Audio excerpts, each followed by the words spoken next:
Welcome to Penrose Learning, where we make understanding easy. In this video, I will show how to make ramen in 10 minutes easy method. Start by boiling 2 cups of water in a small pot, add noodles and cook for 3 minutes while stirring, then mix in the flavor packet, add a handful of chopped greens and a soft boiled egg.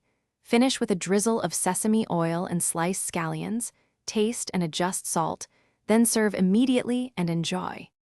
Keep broth rich by simmering a kombu strip or adding miso paste for depth and add soy sauce for balance. Use chicken broth for extra body. Choose quick-cook noodles or break fresh ones to fit your pot and add frozen vegetables straight from the bag to save time.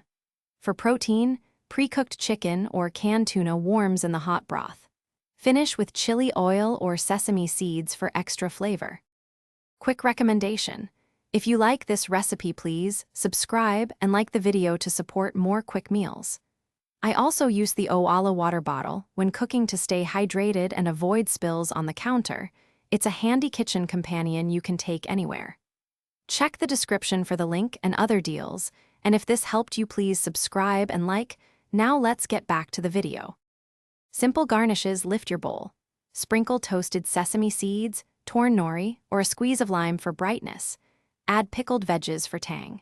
Try variations like spicy miso, creamy tonkatsu style with milk or coconut, or vegetarian ramen with mushrooms and tofu. Control texture by cooking noodles al dente for chewiness and resting toppings off heat to avoid wilting. Remember to taste and adjust seasoning before serving to balance flavors.